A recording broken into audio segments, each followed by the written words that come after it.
What's going on, everybody? We have like a last minute little training call we're going to do.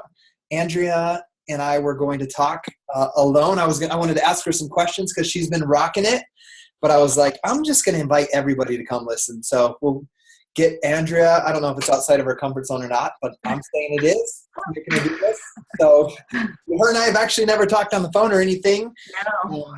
So this is like a first time for both of us. So basically you guys that are watching with us right now on the Facebook Live feed in my page and here on Zoom get to see basically what I do, I guess, as a leader to get to know somebody when I find them in the team when they start building a business and start seeing success. How I reach out to them, get to know them a little bit. And it's one thing I want to teach you guys right now. The cool thing about this business is, or one thing that I learned before I start asking Andrea questions was from Darren Hardy. And what Darren said is our goal, like your goal as a coach, is a lot of times some of the best players on your team will come from down in your organization. You have no idea who they are. So like when I hear someone hitting, it was a SC, I muted you, Andrea, because I had to mute everybody. Let me unmute you. So when I hear you hit SC 32, right? Yes, I did. So that's pretty phenomenal, right? So it's so I wanted to she reached out to me, so I identified that, and then I want to learn what she's doing so we could teach others. And the cool thing I want all of you guys to know, this is kind of show you guys the bigger picture.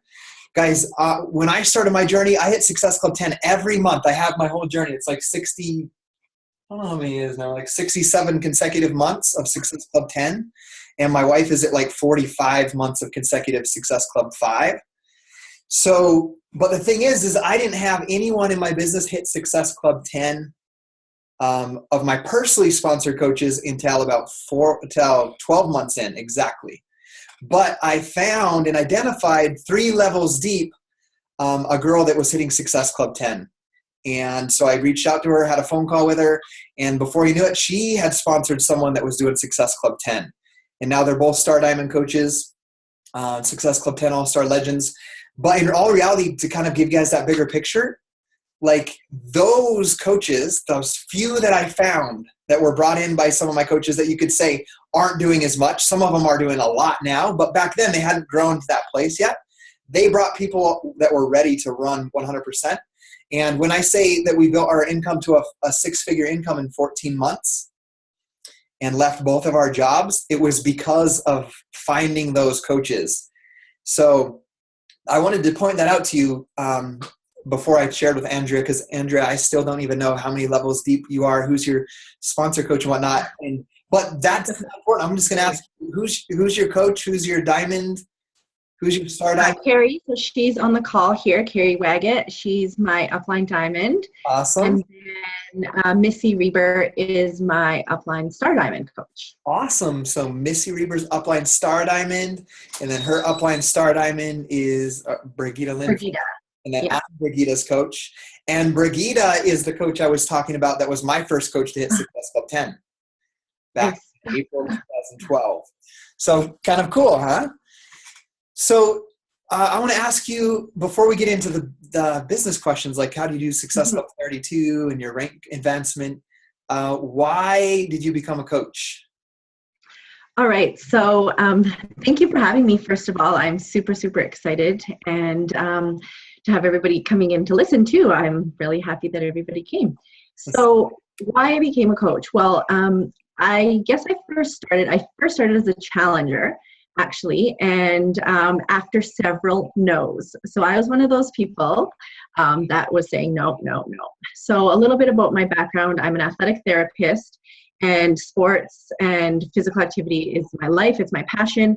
Growing up, I was an athlete. I played all the sports in high school. I won national championships multiple times in soccer, and so it always was just something that was a part of my life.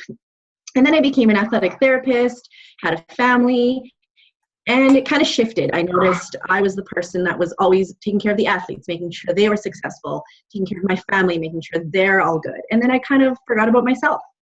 So I put on some weight. I was having trouble, but I was always, oh no, I know what I need to do. I have the tools. I have a gym right there. I write programs for these people, for athletes. I can do this. I don't need your group. So after several months of still kind of sitting on my butt and not getting up and doing anything about it, Carrie had one of those last minute, still room in my group, starts tomorrow, anyone want in? And it was literally like almost midnight. And I just messaged her and I'm like, is there still time? Like, I want to come into your group. And so of course she said, of course. So I joined her group and it was great. I loved it. But I was still kind of sitting on the bench. I participated, and then the next 2 months, I just sat back down. I didn't even drink my Shakeology, I have to admit. I tasted it once and was like, yeah, it's okay. And then after the 3rd month of my home direct, I'm like, oh, crap, I got to cancel this. So I called Carrie, and I said, Carrie, can you help me to cancel this order? Like, I'm not drinking it. I have 3 boxes here. And so we just got chatting, and that's kind of when I realized that, she kind of mentioned coaching again, and I was like, okay, you know what, let's do this. I will not let other people down. I'm really good at letting myself down, but when I have challengers that need me to show up, I'll do it because they're counting on me. And so I said, all right, I'll just start coaching. And so that's kind of how I got started. That's awesome. So, Carrie, awesome job, Carrie, for holding Andrea accountable and finding out what she needed, which was using her passion. And already I love listening to things because like that's your skill, like a skill you have, like, because to be great at something, you can't be great at everything. So you have to master or really work on what you love and what you're good at. And so what you're good at is helping other people. And that strong desire to not let other people down. And then the cool byproduct of that is, right, you have to do it to be that example for them. So cool. So tell me, so since you've started, when did you start? When was your sign up date? So it was in November of last year. So it hasn't quite been a year yet.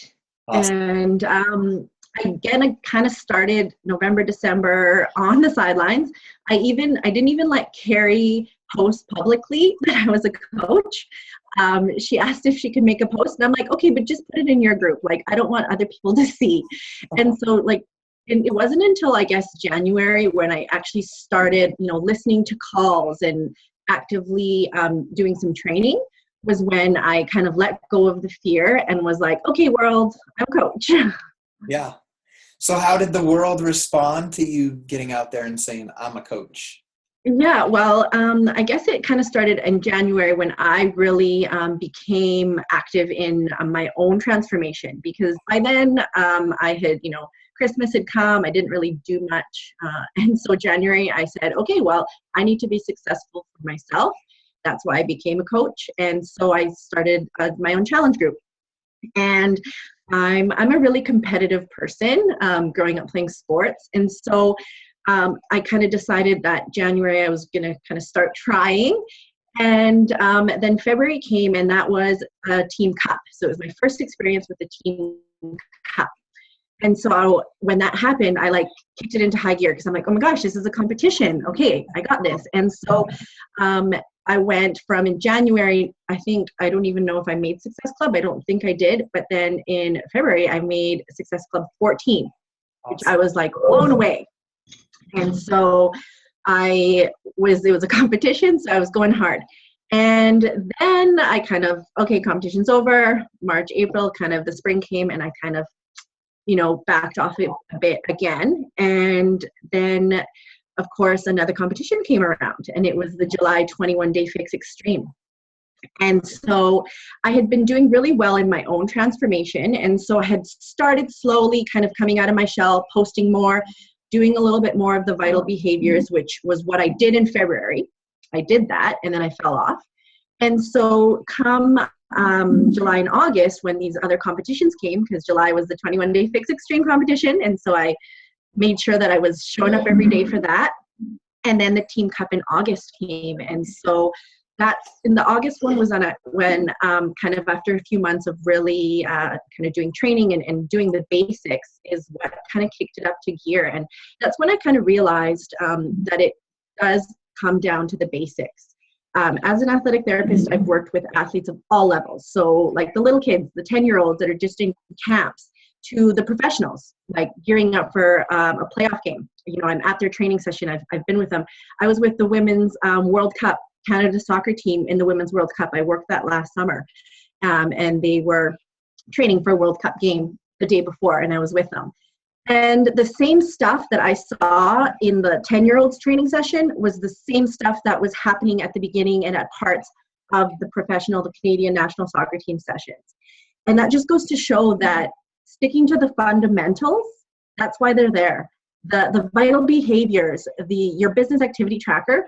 I mean, people like Scotty, like Missy, like Brigitte, like Lindsay, like they're there because they started with the basics and they've kept consistent.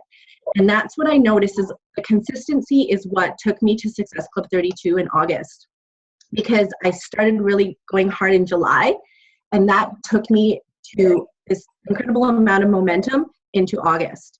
And so by, you know, it's the consistency of the vital behaviors. I always had a challenge group going. Since I started in January, I've never had a month without a challenge group. And then I started implementing at least one free group just in the spring. And that's when I found that I was starting to be able to do the business activity tracker. I had people to invite. I had that. And the other thing that I implemented was that I decided that every single person that I knew, that I spoke to, or that I met, knew I was a Beachbody coach. Whether I was going to invite them at that moment or not, it was in conversation. Like, this thing goes with me everywhere because I won't drink water out of anything else because this is a walking advertisement. And so sometimes people ask about it, sometimes they don't, but they see it. Cheers. Like, who else has theirs? And so I just made it a point of I need to be a walking billboard. And so when I meet people, I mean, how many times do you run into someone at Costco and it's like, hey, haven't seen you forever. Yeah, I have kids. Great. So do you. And I'm doing this thing. I'm a Beachbody coach now. It's changed my life. I've become fit and healthy.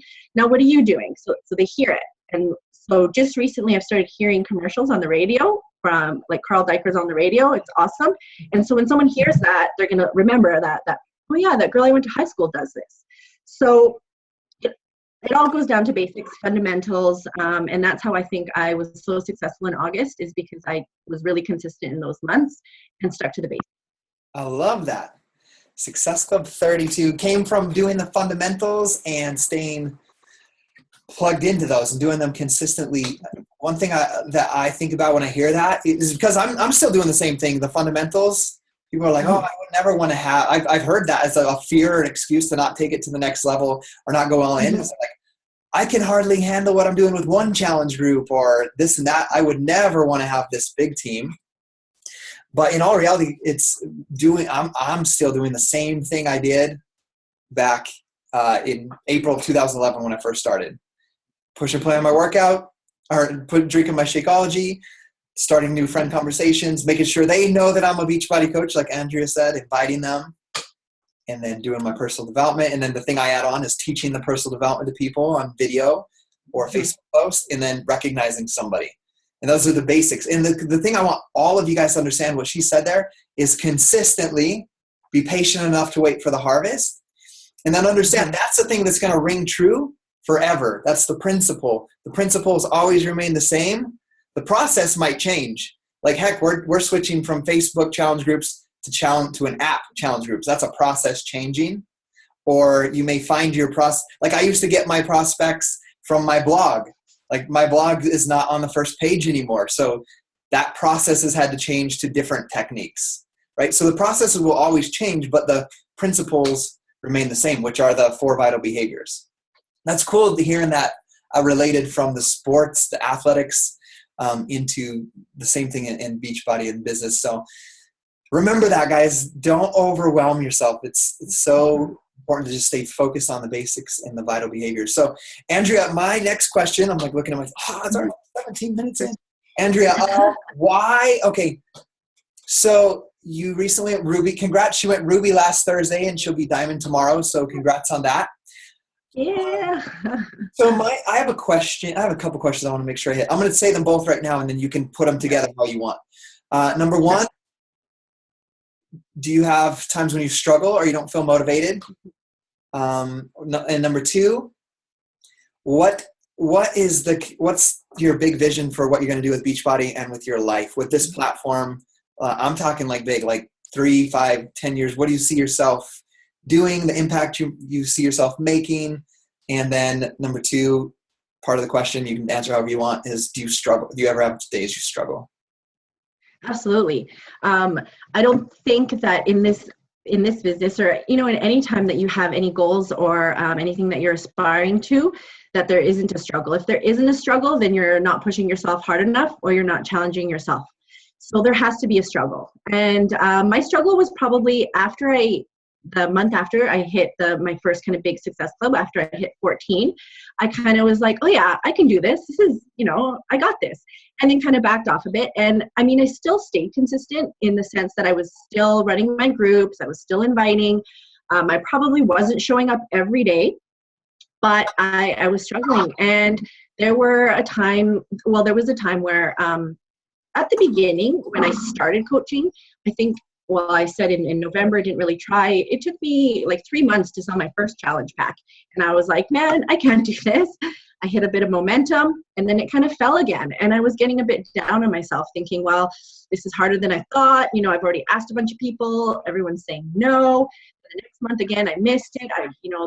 What was it? There was one Success Club prize that I really wanted, and I missed it. And the person ordered after midnight, and I was like, man, sucks. And so, I was really starting to get focused on, what wasn't happening versus what was happening. What was happening was that I was doing the basics. I was inviting people. I was talking to them. And by even being consistent those months, even though I was kind of down and not really trying as hard as I knew I could, it paid off in the end. Most of my Success Club points, of those 32 points in August, I would say almost all of them, with the exception maybe 4 or 6 points, were from reach outs, invites, and follow-ups that had happened in January, in February, in March, in April. And that was it. Like, a lot of them were, when I went hard in February, about half of them were my August Success Club points, because I worked hard and then I followed up. And so there's times where I can't. And even this last month, I've kind of gotten a little bit down after that huge high of Success Club 32. September, I was at Success Club 6. It was small, but now I'm just kind of realizing that that's okay. I'm just building up again. I have reached out to all these people, and I still hit Success Club. And so I was busier. It's fall. My son started kindergarten this year, and it was a really hard first week because I was back at work full time. Up until September, I had been working part-time, and I had an employee that was helping me because as an athletic therapist, I work contracts. And it was really hard because I was back full time. And so you asked me about what my goals are. And the first day I came home from dropping them off that day. Of course, I cried that day.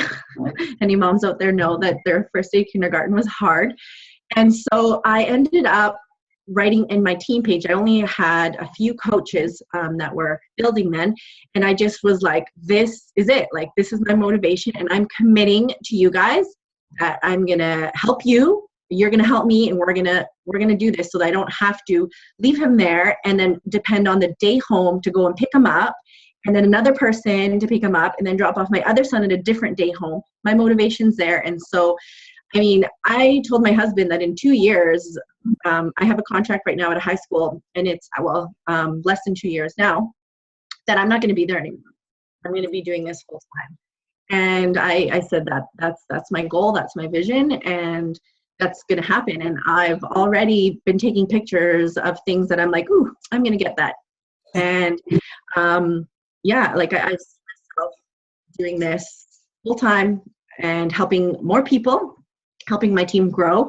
And I'm starting to think of the outfit that I'm going to wear when I get that poster that's behind you. Sweet.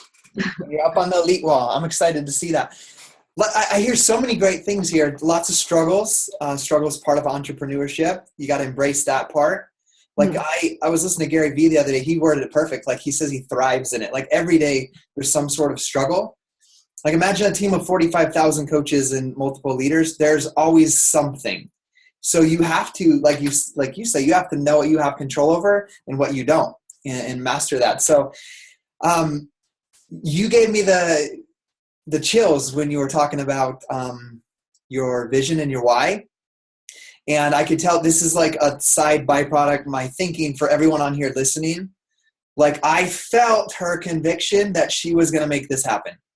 Like it wasn't like, oh, she thinks this is going to happen, or if things go right, this is going to happen. Like this is going to happen.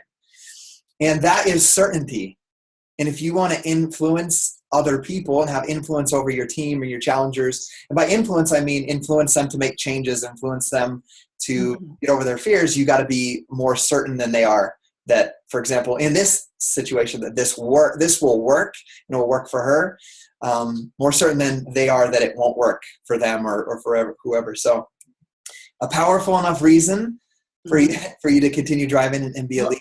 And I found that you have to find what drives you. I found that I'm very competitive. My best months were the first Team Cup, the second Team Cup, and now I'm in a Rise to Diving group with Team Rocket, with Missy's group. And so that's how I feel that this month, that's why I'm being successful, is because I have something driving me. I have a goal. And so goal setting is so important, but also the accountability. And so the last thing I wanted to say is that where I think things have changed for me is having that accountability partner, having a success partner. And right now I have 3. And I know that may sound a little bit weird. One of them's here, Michelle, and then I saw Alice too, and Kelly couldn't make it. But they're all my success partners in different ways because they drive me and support me and keep me accountable in different areas. And so if I have somebody that I'm accountable to, that drives me because I'm competitive and I don't want to let other people down, and I don't want to let a goal that we have set as a team down. I'm doing a sneak peek to coaching this week with Kelly, and had she not been like messaging me like, hey, we start tomorrow, what's our plan? We wouldn't have sat down and had a call and been like, okay, let's hash this out. And so if you don't have an accountability partner, get one. If you have one already, that there's some areas maybe they aren't helping you in, get another one. It's not a knock. Like Michelle knows I love her and I didn't switch her up. We still talk. We still have goals in certain areas. But get yourself accountable, an accountability partner, and then you share and use your resources. That's another thing that I learned is I started trying to make post and reinvent the wheel every single challenge, and I was struggling because I didn't have the time. It was too much. And so use those resources, use your team, use your upline, and you got this. Awesome. Well, we're about there, Andrew. That was I learned a lot from you, by the way. I'm going to ask you one final question before we end it. So I've met personally hundreds, thousands of coaches that have missed months of Success Club or hit Success Club one month and then not for the next. And they feel, I don't know how to word it, sad, or that they're a failure, and they stop the activity altogether. You may have answered some of the questions here today, but so you're a great example of what happens with what you already taught us. Doing the 4 vital behaviors consistently is what brought you back to this big momentum of Success Club 32, now Ruby, Diamond, because you're in a place where you thrive, your strength, what you love of the competition atmosphere. You're in the atmosphere, so you're thriving. Yeah. So what would you say to somebody that has hit Success Club before, or hit Emerald and dropped it, or any of these things that would be considered a failure? What would be your advice to them? I guess it would just be that take whatever it was that happened and learn from it. So what changed? What was different? What can you do to make it better? And each experience is going to be different, and you're going to learn something. I learned that I needed to be consistent and that I needed to just keep going because the momentum carries forward. And you learn from it. There's always something to learn from, and that embrace those struggles. Like you said, if there's a struggle, you should be like, sweet, that's awesome, because now how am I going to get past this struggle? Because it's going to teach me something, and it's going to teach me something that I can teach to my team and teach to my accountability or my success partner. If I've gone through it, they're probably going to go through it. And so I can help them get over it easier. Awesome. Makes me think of the little analogy that a sailor becomes a great sailor not by being tied into the docks, but by sailing the rough seas. Mhm. That's what you're basically saying right there. You become better by overcoming those challenges. So thank you, Andrea. The one last thing I want to say is, like, guys, remember, she said no so many times to Team Beachbody. So that goes back to, are you really being consistent in the 4 vital behaviors, just inviting and letting people know no matter what, and let them join on their own time? Mhm. And what I felt like, I said no for 8 months straight, and I had already done P90X 5 times and had a phenomenal transformation. It was like, I'm not going to do that stupid coach thing. I'm not going to sign up online and do that scamming thing or whatever you're doing on Facebook. So, so when I look at that too, and so you can think from the outside, it's like, those stubborn, if they're so stubborn, once they convert, they're going to be so stubborn on the other hand that they'll go to the top of the mountain of success or the vision of their life, or they'll die on the side trying. And that's the type of people I want on my team. So, Andrea, I'm super proud of you, and thanks for Thank you. being uncomfortable and just doing like a random interview in front of people. But we got a ton of value from you. I did record it, so I'll put it in the Elevate to Diamond page. So if anybody needs to see it, you have it. So thank you. Thank you so much for having me. Thanks, everybody. We'll see your picture on the elite wall. Yes. Bye-bye.